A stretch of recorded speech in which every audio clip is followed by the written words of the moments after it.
प्यारे विद्यार्थियों नमस्कार। स्वागत है आप सभी का आपके अपने YouTube चैनल आरपी स्टडी में। तो जो भी विद्यार्थी पशु परिचय एग्जाम 2024 की तैयारी कर रहे हैं दोस्तों, पशु परिचय एग्जाम 2024 की तैयारी करने वाले सभी साथियों के लिए आज हम भाग बी के इंपॉर्टेंट क्वेश्चन देखने वाले हैं कि पशु परिचय में भाग बी से कैसे प्रश्न आएंगे, कौन कौन से प्रश्न इंपॉर्टेंट है और कौन कौन से प्रश्न बार बार आते हैं। दोस्तों अगर आप पशु परिचय की तैयारी कर रहे हो तो इस क्लास को ध्यान से पूरा देखना, एग्जाम से पहले इस क्लास को देख के जाना।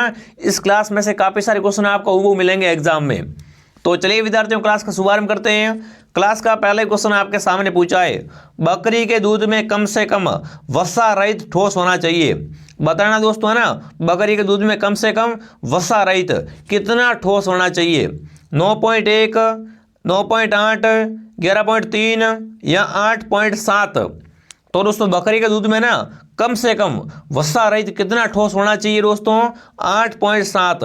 जो भी ऑप्शन डी कमेंट कर रहा है, डी ऑप्शन आपका राइट है। अगर आप भी यहाँ पर डी कमेंट कर रहे हो तो आपकी तैयारी बहुत बढ़िया है।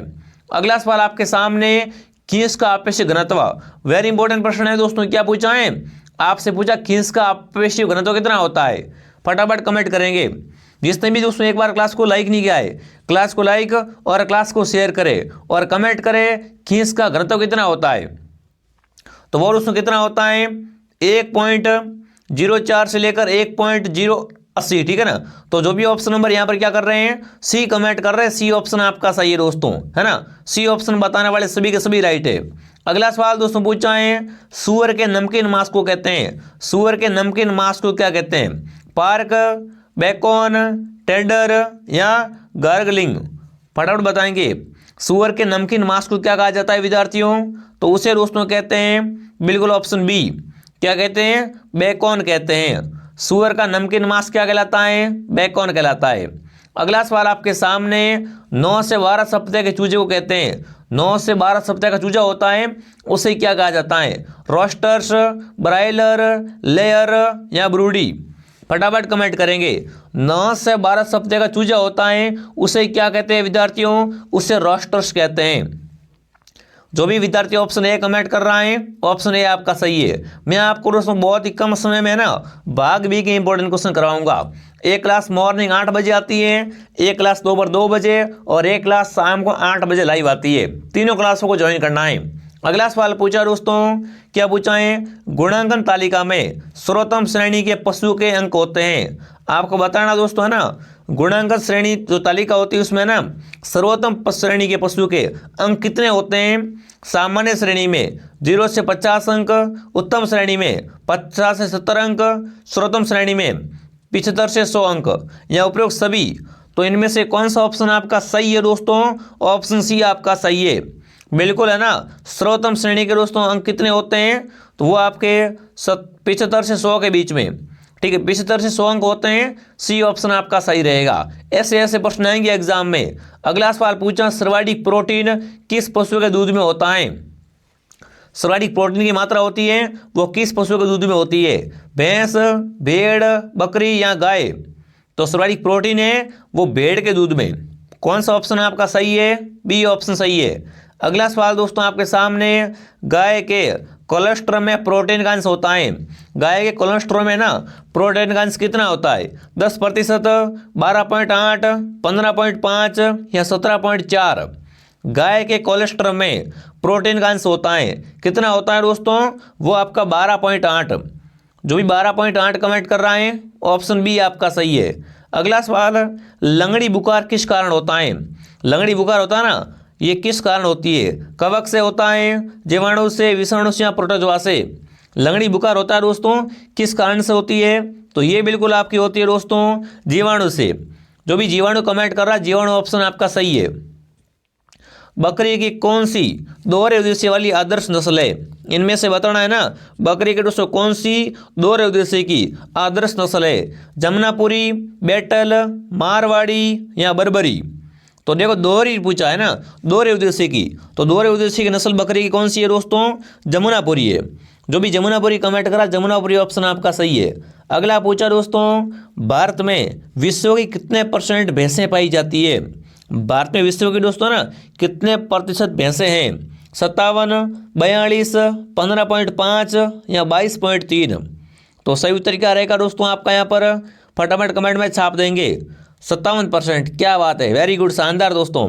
57% विश्व की भैंसें कहाँ पाई जाती है दोस्तों? भारत में पाई जाती है। आदेशी वैदिक, ऑप्शन ए आपका सही रहेगा। लीजिए फिर अगला सवाल दोस्तों आपके सामने प्रस्तुत करते हैं। क्या पूछा है? दूध का पीलापन किस कारण होता है? गाय का दूध पीला होता है ना? तो बताना है कि दूध का पीलापन किस कारण होता है? कैसीन के कारण, जेंथोफिल के कारण, कैरोटीन के कारण या ग्लूबिल के कारण? दूध का पीलापन है वो किस कारण होता है विद्यार्थियों? ये दोस्तों होता है कैरोटीन के कारण। ऑप्शन सी आपका राइट है। आपने देखा होगा गाय का दूध क्या होता है? पीला होता है। किस कारण होता है? कैरोटीन के कारण होता है। अगला सवाल पूछा है, निम्न में से कफ रोधक औषधि है? इनमें से दोस्तों है ना, कफ रोधक औषधि कौन सी है? अफीम या बेलाडोना, ए और बी दोनों, या कुनैन? इनमें से कफ रोधक औषधि कौन सी है? बताना फटाफट। तो कफ रोधक औषधि है वो अफीम और बेलाडोना है। ऑप्शन ए और बी दोनों किस में है? सी में दे रखे, तो सी ऑप्शन आपका सही है। अगला पूछा दोस्तों है ना, विश्व में भैंसों की संख्या किस देश में सर्वाधिक है? मतलब भैंसें विश्व में सर्वाधिक कहाँ पर है दोस्तों? चीन में, इंडोनेशिया में, भारत में या ब्राजील में? सर्वाधिक भैंसें वो कहाँ पर है विद्यार्थियों? अभी बात की थी मैंने कि सर्वाधिक भैंसें हैं वो भारत में है। कितने प्रतिशत हैं? 57% हैं। तो बिल्कुल ऑप्शन सी आपका सही है। अगला सवाल आपके सामने दोस्तों, सड़न को रोकने वाले पदार्थ को कहते हैं? एंटीडोट्स या एंटीजायोमेटिक्स, संवेदनवर्धक या उपरोक्त सभी? सड़न को रोकने वाले पदार्थ क्या कहलाते हैं? तो उन्हें दोस्तों कहते हैं एंटीजायोमेटिक्स। ऑप्शन बी आपका सही रहेगा। जो भी यहाँ पर बी कमेंट करा बहुत बढ़िया। लीजिए अगला सवाल आपके सामने। अब आपसे पूछा है दोस्तों, दूध उत्पादन का कितने प्रतिशत भाग घी बनाने में काम में लिया जाता है? जो जितना भी दूध उत्पन्न होता है उसमें से है ना, कितने % दूध का घी बनता है? 12, 36, 25 या 28%? तो ध्यान रखना विद्यार्थियों, जितना भी आपका दूध बनता है उसमें से दोस्तों है ना, घी कितने %? 28% दूध का घी बनता है। ठीक है ना? जितना भी दूध उत्पन्न होता है उसमें से लगभग दोस्तों 28% दूध का क्या बनता है? घी बनाया जाता है। अगला सवाल दोस्तों, एफएमडी का प्रकोप सर्वाधिक किस ऋतु में होता है? एफएमडी रोग है ना, ये सर्वाधिक किस ऋतु में होती है? वर्षा ऋतु, बसंत ऋतु, शीत ऋतु या इनमें से कोई नहीं? एफएमडी भयानक बीमारी विद्यार्थियों, और ये किस मौसम में होती है? ये वर्षा ऋतु में होती है। कब? बारिश के मौसम में होती है विद्यार्थियों। ऑप्शन ए आपका सही है। अगला सवाल, बकरी की पंजीकृत नस्लें हैं, इनमें से बताना है बकरी की पंजीकृत नस्लें कितनी है? 8, 20, 34 या 43? बकरी की पंजीकृत नस्लें कितनी है? फटाफट कमेंट में बताएंगे। तो वो कितनी विद्यार्थी हो जाएगी? बिल्कुल, बहुत अच्छा प्रश्न है, आपका उत्तर भी आ चुका है। Very good, very good. चलिए, बकरी के दोस्तों है ना, पंजीकृत नस्लें कितनी हैं? तो वो है आपकी 34। सी ऑप्शन सही है। अगला बताओ दोस्तों, सर्दियों में दही तैयार होने में कितना समय लगता है? 6 से 4 घंटे, 2 से 4 घंटे, 6 से 8 घंटे या 10 से 14 घंटे? सर्दियों में दोस्तों है ना, जब दही तैयार करते हैं उसमें कितना समय लगता है? वो बिल्कुल दोस्तों आपका लगता है 10 से 14 घंटे। ऑप्शन डी आपका सही है। अगला पूछा है, बकरियों की संख्या सर्वाधिक किस राज्य में है?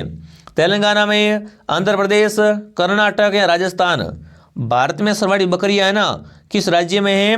राजस्थान में दोस्तों। जो भी ऑप्शन डी कमेंट कर रहा है, डी ऑप्शन आपका सही है। अगला दोस्तों, गाय के समूह को कहते हैं? गाय का समूह क्या कहलाता है? फटाफट कमेंट करेंगे। मैंने आपको 3-4 बार बता दिया है कि गाय का समूह हर्ड कहलाता है। क्या कहलाता है विद्यार्थियों? हर्ड कहलाता है। जो भी ऑप्शन ए कमेंट कर रहा है, ऑप्शन ए आपका सही है। अगला सवाल, बकरी के नवजात को कहते हैं? बताएंगे दोस्तों। बकरी के नवजात को क्या कहते हैं? तो उसे किड कहते हैं। ठीक है ना? बकरी के नवजात को क्या कहते हैं? किड कहते हैं। सी ऑप्शन आपका राइट है दोस्तों। जिसने भी क्लास को लाइक नहीं किया है, क्लास को लाइक, सब्सक्राइब और क्लास को ध्यान से कंप्लीट पूरा देखना। इसमें से काफ़ी क्वेश्चन है, विश्वास के साथ बता रहा हूँ, काफ़ी एग्जाम आएंगे सवाल। अगला सवाल पूछा है, मुर्गी का कुल है, इनमें से मुर्गी कुल कौन सा दोस्तों? बेवोडी या फिएजिनिडी या सुईडी या कैमेलिडी? मुर्गी का कुल कौन सा है दोस्तों? तो मुर्गी का कुल है वो आपका हो जाएगा दोस्तों कौन सा? फेजिनिडी। जो भी ऑप्शन बी कमेंट कर रहा है, बी ऑप्शन आपका सही है। अगला सवाल दोस्तों, भैंस में मध चक्र कितना दिन में आता है? बताओ भाई, कितने दिन में भैंस में मध चक्र आता है? 16, 21, 14 या 18? तो भैंस में जो मध चक्र आता है विद्यार्थियों, वो कितना दिन में आता है दोस्तों? फटाफट कमेंट करेंगे। बिल्कुल 21 दिन में, क्या बात है, ध्यान रखना 21 दिन में क्या आता है, भैंस में मत चक्कर आता है। आपको यहाँ पर बताना कौन सा सही से मिलान नहीं है ना। भैंस का गर्भकाल 307 दिन, बकरी का 151 दिन, भेड़ का 150, ऊँट का 499, इनमें से बताना कौन सा सही नहीं है। तो देखो भाई, भैंस का गर्भकाल 307 सही है, भैंस का 307, बकरी का 151, भेड़ का 150, पर ऊँट का गर्भकाल होता है वो 499 नहीं होता है। इसका सही उत्तर आप कमेंट करेंगे। देखते कौन बता पाता है ऊँट का गर्भकाल कितना होता है, वो आपको ऊँट और घोड़े का दोनों आप कमेंट कीजिए। ठीक है, मैं देखता हूँ कौन बता पाता है, सभी के मैं कमेंट चेक करूंगा। ठीक है, इसमें असंगत कौन सा है, तो डी आपका असंगत है। अगला प्रश्न पूछा दोस्तों, भेड़ के समूह को कहते हैं बैंड, हर्ड, फ्लॉक या ड्रॉव। भेड़ों का समूह होता है उसे क्या कहते हैं विद्यार्थियों, भेड़ों का समूह फ्लॉक कहलाता है। क्या कहलाता है, फ्लॉक कहलाता है। चलिए दोस्तों आगे बढ़ते हैं। अगला सवाल आपके सामने, ऊँटनी के दूध की डेयरी कहाँ पर है, बीकानेर, जैसलमेर, जयपुर या नागौर। ऊँटनी के दूध की डेयरी है दोस्तों बीकानेर में। ध्यान रखना, जब भी क्वेश्चन ऊँट का है ना, बीकानेर एक बार आप देख लेना, बीकानेर ऊँट और संबंधित बहुत है। ठीक है, अगला सवाल आपके सामने, राजस्थान का पहला मत्स्य अभयारण्य है, राजस्थान का प्रथम मत्स्य अभयारण्य कौन सा है, बीकानेर, जोधपुर, पाली या उदयपुर। राजस्थान का प्रथम मत्स्य अभयारण्य वो है आपका उदयपुर, उदयपुर ऑप्शन आपका सही है। अगला सवाल आपके सामने विद्यार्थियों, कृषि कार्य और बोझ उठाने के लिए बजागत किया गया बैल कहलाता है, स्टीयर, बैल, सांड या टीजर सांड। ऐसा बैल जो कृषि कार्य के लिए दोस्तों क्या करते हैं, उसको बजागत किया जाता है, तो उस बैल को क्या कहते हैं दोस्तों, उसे स्टीयर कहते हैं। क्या कहते हैं, स्टीयर कहते हैं। अगला सवाल आपके सामने आपसे दोस्तों पूछा है, क्या पूछा है, NBAGR की स्थापना कौन से सन में हुई। आपको बताना है नवागार की स्थापना किस कब हुई दोस्तों, 1984, 1986, 1985 या 1990 में। तो सही उत्तर क्या रहेगा, 1984 में, ऑप्शन ए आपका सही है। अगला सवाल दोस्तों, सूअर के नर को कहते हैं, सूअर के युवा नर को क्या कहते हैं, वो आपको बताना है। सूअर का जो युवा नर होता है उसे क्या कहा जाता है दोस्तों, उसे कहते हैं बिल्कुल, क्या कहते हैं, बोरलिंग कहते हैं। जो भी ऑप्शन डी कमेंट कर रहा है, डी ऑप्शन आपका सही है। ठीक है, अगला बताओ निम्न में से कौन सा असंगत है, नस्लें और उद्गम स्थल है, किस नस्ल का उद्गम कहाँ से हुआ है, बताना कौन सा सही नहीं है। मुर्रा का उद्गम हरियाणा से, नागपुरी का महाराष्ट्र से, नीली रावी का गुजरात से, टोंडा का तमिलनाडु से। इनमें से असंगत कौन सा है, फटाफट कमेंट कर बताएंगे। असंगत की क्या करना है आपको यहाँ पर दोस्तों, पहचान करनी है। तो देखो असंगत है वो कौन सा है, सी है, नीली रावी का उद्गम है, ये गुजरात से नहीं है। ठीक है ना, जो भी यहाँ पर सी कमेंट कर रहा, सी ऑप्शन आपका सही है, बाकी सब सही है। ठीक है ना, मुर्रा है उसका उद्गम हरियाणा में हुआ था, नालपुरी महाराष्ट्र, टोडा तमिलनाडु, बोलना मत। ठीक है, अगला बताओ निम्न में से कौन सा असंगत है। देखिए, राठी गाय प्रजनन केंद्र नौर हनुमानगढ़ में, थार पार्क गाय प्रजनन केंद्र सूरतगढ़ में, गिर गाय प्रजनन केंद्र बस जयपुर में, और भैंस प्रजनन केंद्र वल्लभनगर में। अब बताओ कौन सा असंगत है, इनमें से असंगत कौन सा है विद्यार्थियों, बिल्कुल फटाफट कमेंट करेंगे। तो गिर गाय का प्रजनन केंद्र है वो आपका बस्सी में नहीं है, ऑप्शन सी आपका यहाँ पर क्या है, असंगत है। ठीक है, अगला सवाल पूछा है, असंगत कौन सा है, गोमती सागर पशु मेला झालावाड़ में, मणिनाथ पशु मेला गंगानगर में, गोगामेड़ी नौर में, कार्तिक पशु मेला पुष्कर में। अरे मणिनाथ पशु मेला कहाँ बढ़ता है, तिलवाड़ा बालोतरा में बढ़ता है भाई साहब, कहाँ बढ़ता है, तिलवाड़ा बालोतरा में। तो असंगत कौन सा है, ऑप्शन बी आपका असंगत है। ठीक है, आगे बढ़ते हैं अगला सवाल। अगला प्रश्न दोस्तों आपके सामने पूछा है, दूध के अंदर सबसे अधिक घटने बढ़ने वाला पदार्थ है, प्रोटीन, वसा, कार्बोहाइड्रेट या विटामिन। दूध के अंदर दोस्तों है ना कौन सा पदार्थ है वो अधिक घटता है और अधिक बढ़ता है, तो वो आपका कौन सा है दोस्तों, वो आपका हो जाएगा वसा। वसा ऑप्शन आपका सही है। अगला पूछा दोस्तों, दूध में कैसीन के रूप में पाया जाता है। दूध में दोस्तों है ना कैसीन के रूप में कौन पाया जाता है, घोल के रूप में या कैसीन है वो किस रूप में पाया जाता है। आपसे पूछा है दूध में है ना कैसीन ये किस रूप में पाया जाता है, घोल के रूप में, पायस के रूप में, नीलमन के रूप में या उपरोक्त सभी। तो दूध में जो कैसीन दोस्तों होता है वो यहाँ पर क्या है, पायस के रूप में पाया जाता है। अगला सवाल आपके सामने पूछा दोस्तों, दूध में खनिज लवण की मात्रा पाई जाती है। दूध में खनिज लवण कितना होता है? 1%, 2, 3 या 5%। दूध में खनिज लवण कितना होता है दोस्तों? तो वो आपका हो जाएगा कितना? Option A 1%।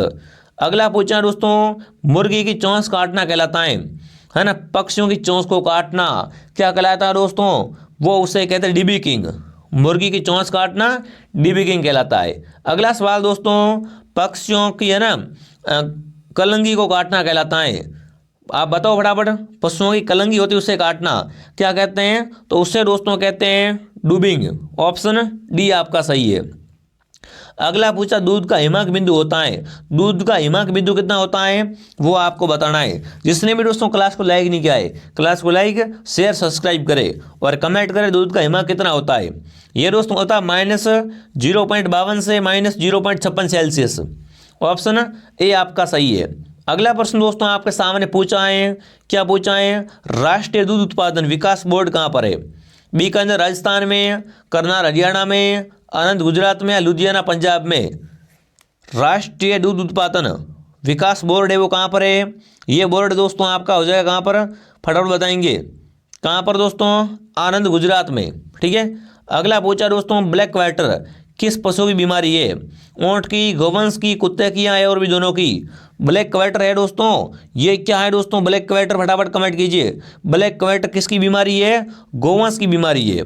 अगला सवाल आपके सामने, दूध की रानी किससे कहते हैं? सिरोही बकरी को, सोनेन, बारबरी या जमुनापुरी?